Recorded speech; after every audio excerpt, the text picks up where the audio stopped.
Most people never notice when they're giving their power away. It happens in small moments, reactions, explanations, emotional access.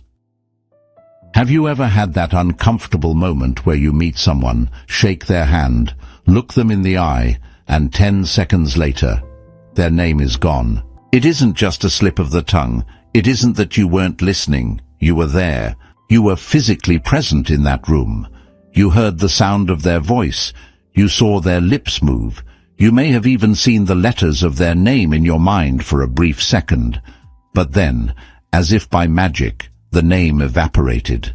It left your mind like a bird flying out of an open window, leaving you with a blank space where a label should be. Usually when this happens, a wave of shame follows.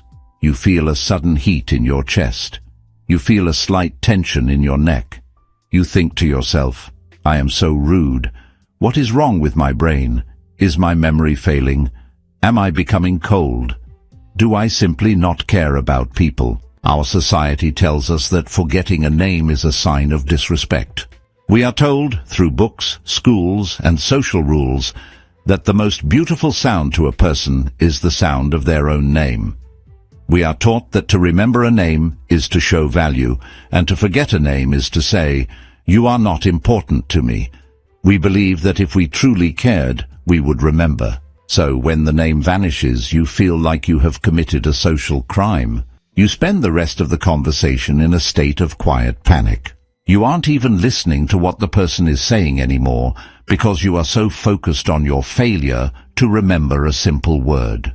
You are searching your brain, looking behind every mental door, trying to find that name so you can prove you are a good person. You nod your head, you smile, but inside you are miles away, frantically digging through the filing cabinets of your memory. But what if I told you that this is not a coincidence? What if I told you it is not a bad memory at all? What if forgetting that name was actually a sign of something deep and powerful happening inside you?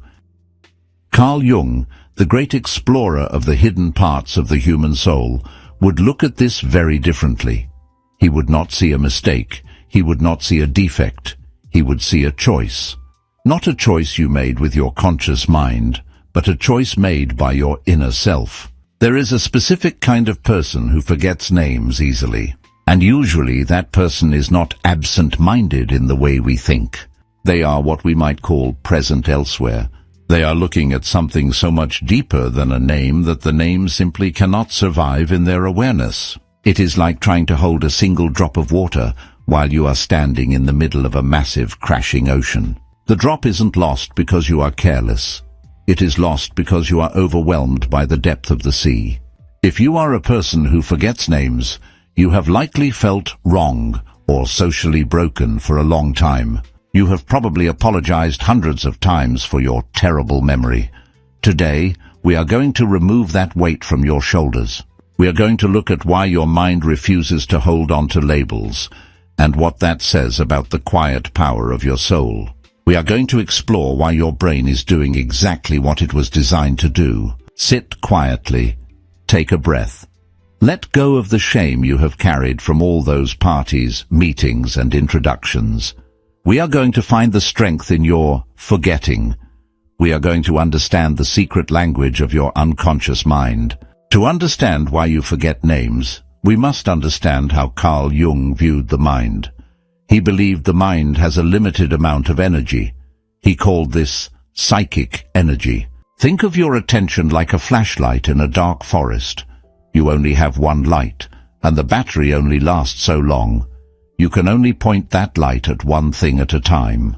Jung believed that we can point this light at the outside world, the world of facts, names, job titles, social status, and small talk. Or we can point it at the inside world, the world of feelings, energy, truth, and what he called the essence of a person. Most people in our modern world are taught to be extroverted in their social interactions. From the time we are children, we are taught to focus on what Jung called the persona. The word persona is very important for you to understand. In ancient Greek theatre, A persona was the mask that actors wore, so the audience would know which character they were playing. Jung said that we all wear masks. Your name is part of your mask. Your job title is part of your mask. Your clothing, your car, your social media profile, these are all parts of the mask. When someone says, "Hi, I am David, I am a lawyer from Chicago," they are showing you their mask. They are showing you their social ID card. Most people's brains are trained to collect these masks. They remember that David is a lawyer. They are very good at organizing these labels. They walk away from a party with a pocket full of names and titles. But in doing so, they often miss the human being behind the mask. They have the label, but they do not have the person. If you are a person who forgets names, it is because your inner flashlight is not interested in the mask. It is trying to see what is behind the mask. It is looking for the face under the wood. When you meet a new person, your subconscious mind is working much harder than the average person's. While others are busy memorizing the name David, your mind is busy sensing the vibe of the human being. You are listening to the tiny tremors in their voice. You are looking at the way their eyes move when they talk about their childhood. You are sensing whether they are truly happy or if they are carrying a hidden sadness. You are asking yourself deep, quiet questions that you might not even be aware of. Is this person honest? Are they safe? Do they believe what they are saying? What is the shape of their spirit? What is their shadow? Because you are doing this deep work, your brain has to make a hard choice.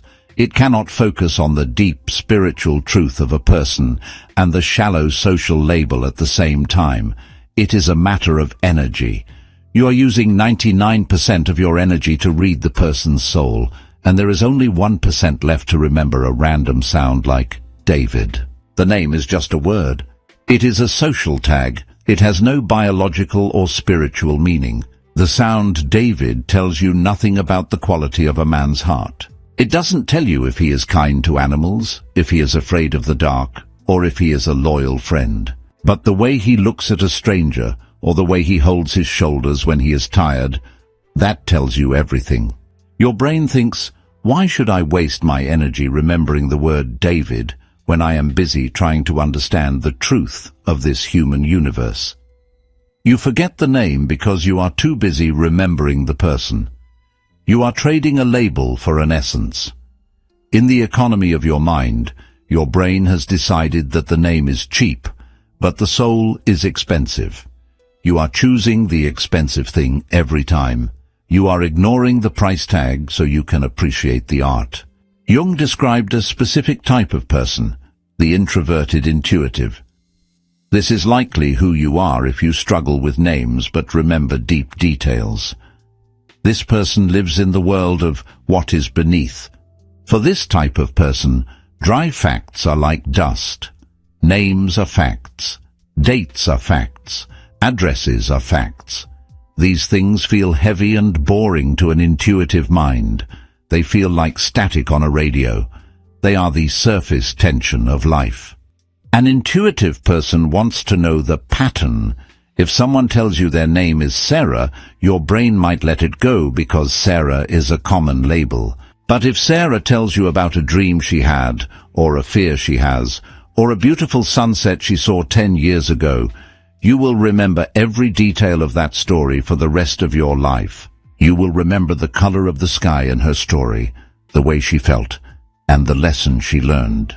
Why? Because the story has soul. The name only has structure. If you forget names, it is a sign that your mind is a net made for catching whales. It is not surprised, and it is not worried, when the tiny plankton of a name slips through the holes. You weren't meant to catch plankton. You were meant to catch the big truths. Your mind is built for the deep ocean, not the shallow pond. There is another reason, which is even deeper. Jung spoke about the collective unconscious.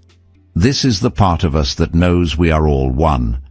It is the part of us that connects us to every human who has ever lived. In our social world, we use names to separate ourselves. I am this person, and you are that person. We use names to build walls between us. We use them to establish who is important and who is not. Sometimes, when you are a very centered or awakened person, your subconscious mind refuses to participate in this separation. It sees the person in front of you as a human being, not as a category. It sees a brother or a sister in the human experience. By forgetting the name, your mind is silently saying, "Your name does not matter to me. Your presence is what matters." It is a form of psychological rebellion. You are refusing to play the game of masks. You are looking for a connection that doesn't need a label. You are trying to meet them soul to soul, and in that high place, names do not exist. In the realm of the spirit, there are no name tags. Now, I want you to look at your bad memory in a completely new way. For your whole life, people have made you feel less than because you can't remember a name. They have made you feel like you are airheaded or selfish or unintelligent. You have been told that you need to try harder or use memory tricks. But if we look through Jung's eyes, we see that forgetting names is actually a sign of psychological substance. If you forget names easily, it means you have a high-quality filter. Your brain is not a garbage can. It does not just hold on to everything that the world throws into it. Your brain is a temple, and in a temple, you do not allow just any random noise to stay. You only allow things that have meaning to enter the inner sanctum. Most people remember names because they are very concerned with social status. They want to know who is who so they can know how to act. They remember the name of the boss so they can be polite. They remember the name of the person with the expensive car so they can be impressive. Their memory is a tool for social climbing. It is a tool of the ego. But if you forget names, it means you are socially free. You are not looking for a tag. You are looking for a heart. Because you don't care about the tag, you cannot be easily manipulated by the social game. You treat the janitor and the CEO the same way, because you've forgotten both their titles and you're just looking at their eyes. When you forget a name, you are forced to look at the person right now. You cannot rely on a label you learned 5 minutes ago. You cannot put them in a box and close the lid. You have to meet them again in the present moment, as if you are seeing them for the first time. Jung once said, "Knowing your own darkness is the best method for dealing with the darkness of other people." When you forget the labels, you are able to see the light and dark in people much more clearly. You are not blinded by their title. You don't care if they are a doctor or a famous person. You are looking at the human animal. You are seeing their shadow. You are seeing their potential. This is a massive power. It makes you an objective observer. Because you don't hold on to the social ID card, you can see when a person is lying. You can see when a person is hurting. You can see things that the name rememberers miss because they are too busy being polite to the mask. You are the one who notices that the man with the important name has trembling hands. You are the one who notices that the woman with the fancy title has a lonely heart. We live in a world of information overload. We are bombarded with data, names, brands, and noise. Most people are exhausted because their brains are trying to hold on to everything. They are drowning in a sea of useless information. The person who remembers everything is often the person who is most overwhelmed. Their mind is full of mental junk. They are carrying around thousands of names of people they don't even like. But your mind is quiet. By forgetting the names of people who do not touch your soul, you are keeping your inner house clean. You are saving your energy for the people who actually matter. You are saving your psychic libido for the things that are eternal. You are making room for beauty, for wisdom, and for true connection. You aren't forgetful. You are spiritually economical. You are a librarian who only keeps the most important books. You don't care about the flyers or the junk mail. You only care about the stories that change the world. You are a curator of reality. Stop apologizing for your memory. Your memory is not bad. It is discriminating. It is waiting for someone, or something worth remembering. It is waiting for a soul that is real enough to leave a footprint. If you have forgotten someone's name, it may simply be because they haven't shown you anything yet that is worth remembering. That is not your fault. It is a reflection of the depth of the encounter. So, how do we live with this? How do we stop the shame when we meet someone and the name disappears? How do we navigate a world that demands we remember labels? We need a shift in our minds. We need to move from social panic to soul presence. We need to stop acting like students who failed a test and start acting like observers who are watching a play. Here is how you can handle this using Jungian awareness. 1. Release the persona of the good student. The shame you feel when you forget a name comes from your persona, the part of you that wants to be seen as a good, polite, normal person. You are afraid of being wrong. The next time you forget a name, do not panic. Do not start a war inside your head. Do not start scolding yourself. Instead, say to yourself, my mind is focused on their soul. The name is just a leaf in the wind. It is okay to let the leaf go. When you stop fighting the forgetfulness, you actually become more present. When you stop panicking, you become calmer. And ironically, when you are calm, the name might even float back to you because the blocking energy of anxiety is gone. But even if it doesn't, you are no longer suffering.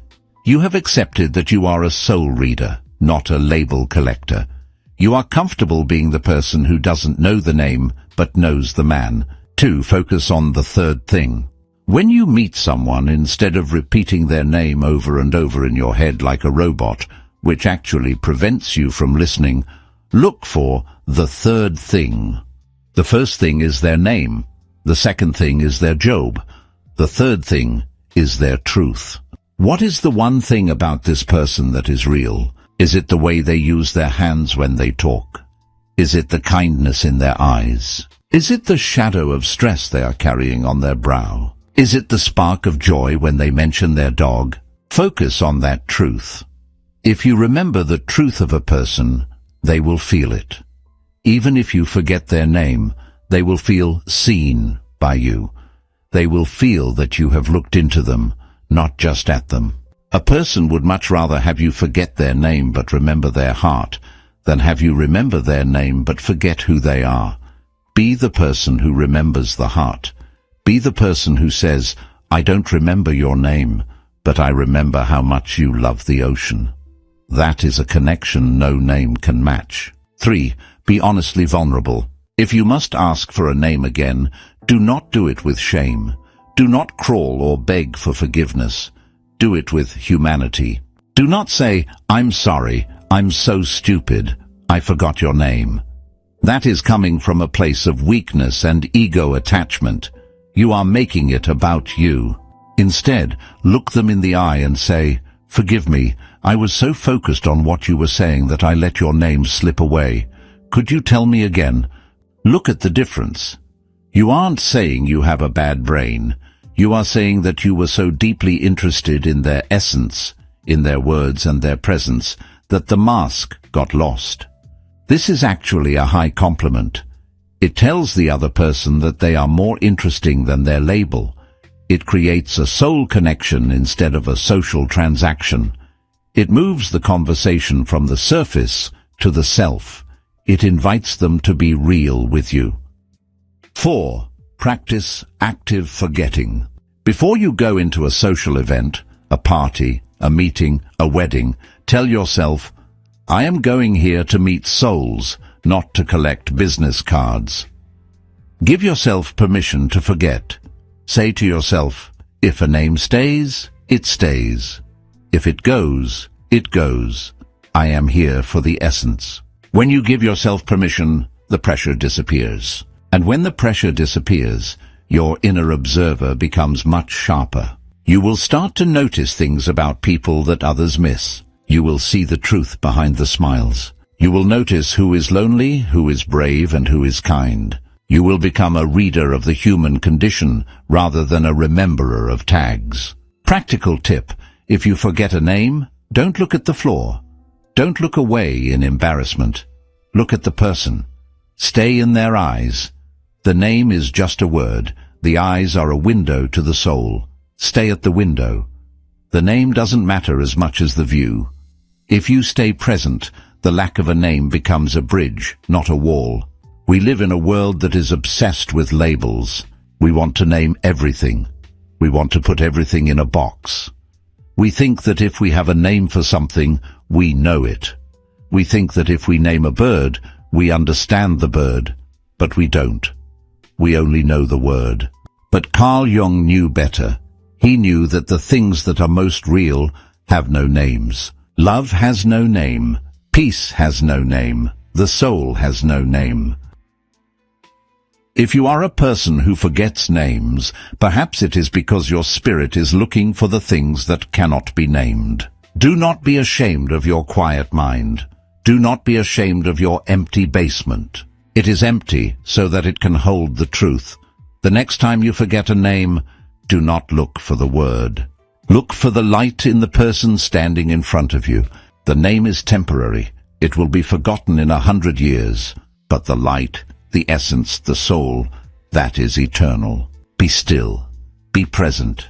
Do not worry about the tags. And remember, you are not your name either. You are the one who is watching. Be at peace.